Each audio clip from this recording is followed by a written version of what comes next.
अकोले तालुक्यातील मुळा विभागातील शेतकरी वर्गाचे पाण्या वाचून मोठे हाल होत असल्याचं व परिसरातील अनेक शेतकरी मंडळींनी माजी आमदार वैभवराव पिचड यांची भेट पाण्याची समस्या कानावर घालताच माजी आमदार वैभवराव पिचड यांनी उपमुख्यमंत्री देवेंद्र फडणवीस व जिल्हाधिकारी यांच्याशी चर्चा केल्यानंतर काही वेळेतच आदेश देण्यात येणार असल्याचं कळत असून दुपारी 4 वाजता पिंपळगाव खांड धरणातून पाणी सुटणार असल्याचं कळत आहे।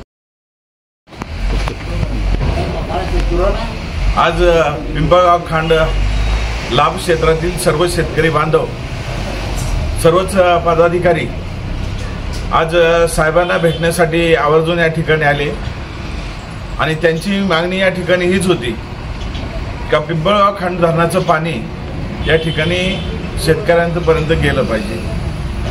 वास्तविक पाहता 2023-24चं रोटेशन 2023 आणि 2024 या रोटेशनचा कालावधी जर पाहिला तर या पिंपळगाव खांड धरणाचे 2 रोटेशन होणं हे क्रमप्राप्त होतं। यापूर्वी देखील आपण पाहिलं असेल का 2 रोटेशन या ठिकाणी देण्यात आले आणि या 2 रोटेशनमुळे खऱ्या अर्थाने शेतकऱ्यांच्या शेतीपर्यंत पाणी नेण्याचं खऱ्या अर्थाने अतिशय चांगलं पवित्र काम या ठिकाणी साहेबांच्या माध्यमातून झालेलं आपल्याला पाहायला भेटत असेल। परंतु यावेळेची कालवा सल्लागार बैठकीमध्ये जे काही भाष्य झालं आणि भाष्य झाल्यानंतर 2 रोटेशनचं भाष्य झालं परंतु 2 रोटेशन दिले गेले नाही। परिणाम स्वरूप एकाच रोटेशनला पाणी मोठ्या प्रमाणात काढलं गेलं आणि परिणाम स्वरूप दुसरं रोटेशन या ठिकाणी होऊ शकलं नाही। हे खरं श्रेय म्हणायचं का हा कुणाचा कमीपणा म्हणायचं हे आजचा हा प्रश्न पडलेला आहे। कारण की पूर्ण या ठिकाणी उन्हाळ्याचे हे 3-4 महिने शेतकरी डिसेंबर महिन्यापासून शेतकरी खऱ्या अर्थाने या ठिकाणी सोसतोय आणि त्यातल्या त्यात मुळा विभाग असू द्या किंवा प्रवरा असू द्या नाडळ असू द्या या तालुक्यातील या तिन्ही भागातील शेतकऱ्यांनी या वर्षीचा उन्हाळा खऱ्या अर्थाने कसावासा काढलाय ती सर्व शेतकरी बांधवांनाच या परिस्थिती माहिती झालेली आहे।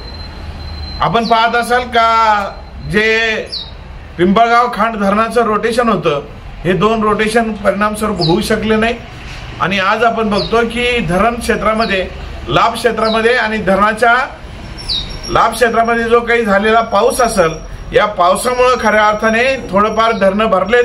जिल्ह्याचे जिल्हाधिकारी त्याचबरोबर या ठिकाणी R&T असतील त्याचबरोबर या ठिकाणी इरिगेशन डिपार्टमेंटचे अधिकारी असतील माननीय फडणवीस साहेब असतील या सर्वांशी खऱ्या अर्थाने चर्चा झाली आणि आज दुपारी कदाचित 4 वाजेपर्यंत या ठिकाणी हे रोटेशनची त्याला मान्यता या ठिकाणी उपलब्ध होईल आणि 4 वाजेनंतर या ठिकाणी पाणी सुरुवात होईल अशी अपेक्षा आहे।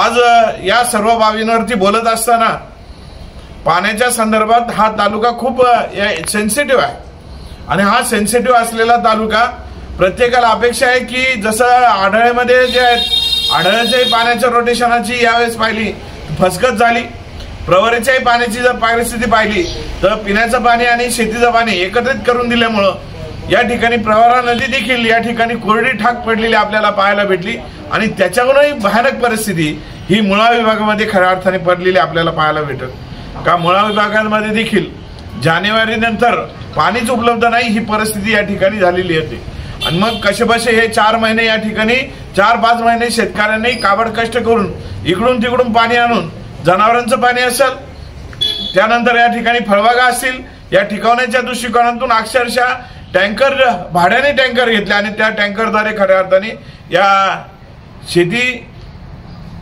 ठेवण्याच्या दृष्टिकोनातून पिकवण्याच्या दृष्टिकोनातून जनावरांना पाणी देण्याच्या दृष्टिकोनातून आपण पाहत असाल का कशीबशी परिस्थिती पार पडलेली आहे। आज धरण क्षेत्राच्या लाभ क्षेत्रामध्ये जे काही पाऊस झाला या पावसामुळे आलेलं पाणी या ठिकाणी सोडली गेलं पाहिजे या दृष्टिकोनातून ही सर्व मंडळी आलेत आणि आल्यानंतर या ठिकाणी अपेक्षा हीच आहे की 4 वाजेच्या आतमध्ये माननीय कलेक्टर साहेबांची सह्या होऊन या ठिकाणी इरिगेशन डिपार्टमेंट कदाचित आमची अपेक्षा हीच आहे की 4 वाजता सही झाल्यानंतर तात्काळ 4 वाजताच पाणी सोडायचं नियोजन असावं अशी सर्व आमची या ठिकाणी अपेक्षा आहे। त्याचबरोबर या ठिकाणी याच हेतूने खऱ्या अर्थाने जो काम आहे ते काम चाललेलं आपल्याला पाहायला भेटते।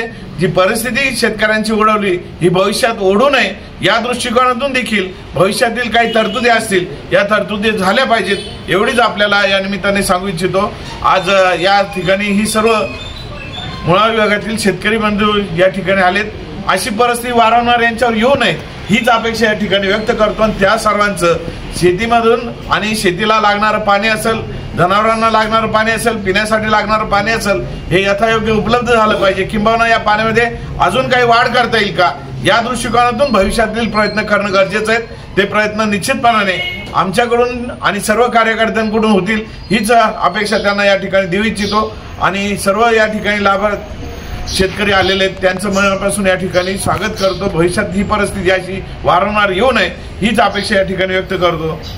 धन्यवाद। पाण्या वाचून जनावरे व भाजीपाला पिकांचं नुकसान होत असल्याची भावना शेतकरी वर्गाने व्यक्त करताना सदर समस्या कानावर घालताच त्याबाबत लगेच दखल घेऊन पाणी सोडण्यासाठी तत्परता दाखवल्याबद्दल ग्रामस्थ यांनी माजी मंत्री मधुकरराव पिचड, माजी आमदार वैभवराव पिचड यांचे आभार व्यक्त केलेत।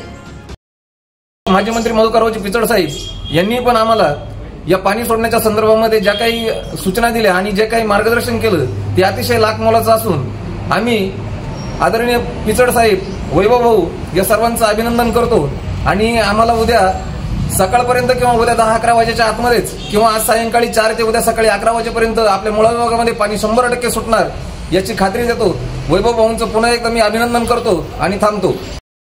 नदीवरील पिंपळगाव धरण बांधलं ते आमच्या मुळा विभागाचे भाग्यविधाते आदरणीय नामदार माजी मंत्री पिचड साहेब, माजी आमदार आदरणीय वैभवरावजी पिचड साहेब यांच्या प्रयत्नातून मुळेची संपूर्ण बांधणी गेल्या अनेक वर्षांमध्ये जी झालेली आहे, पण यावर्षी केवळ पाण्याचं नियोजन योग्य पद्धतीनं झालं नाही।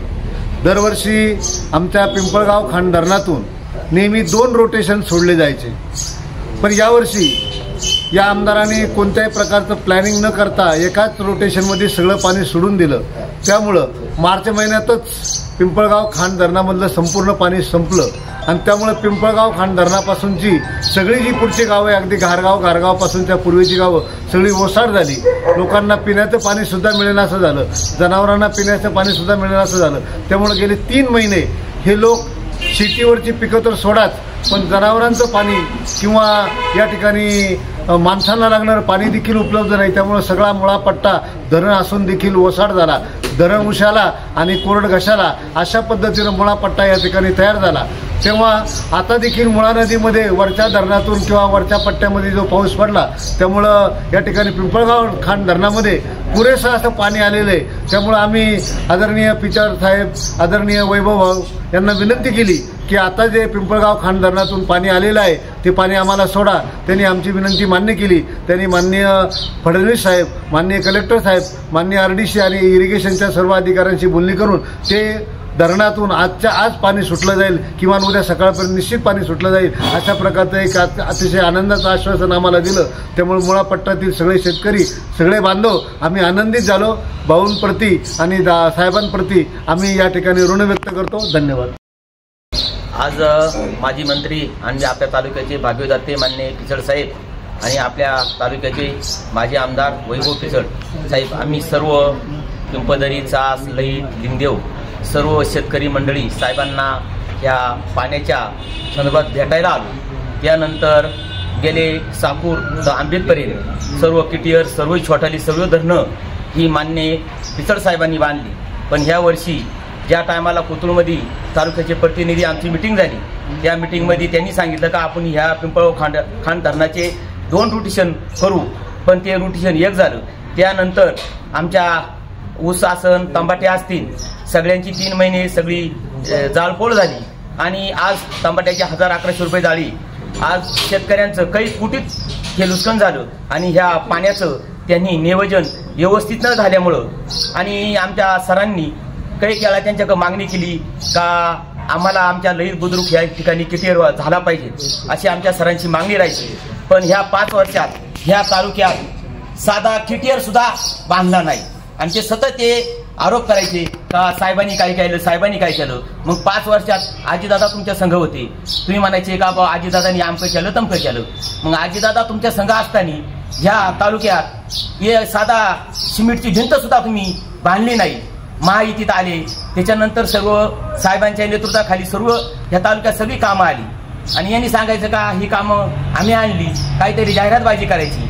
जेव्हा आपल्या भाजप सरकारमध्ये तालुक्याचे प्रतिनिधी आले त्याच्यामुळे एवढी भरपूर कामं झाली, पण साहेबांनी कधी दोषाचं राजकारण केलं नाही अशी विनंती करतो. थांबतो. धन्यवाद. यावेळी सहदेव चौधरी, लिंगदेवचे सरपंच अमित घोलपचे माजी सरपंच भाऊसाहेब चौधरी, अर्जुन गावडे, उपसरपंच विवेक चौधरी, बादशाह गायकर, प्रकाश चौधरी, गणेश चौधरी, भाऊसाहेब जाधव आदी ग्रामस्थ उपस्थित होते.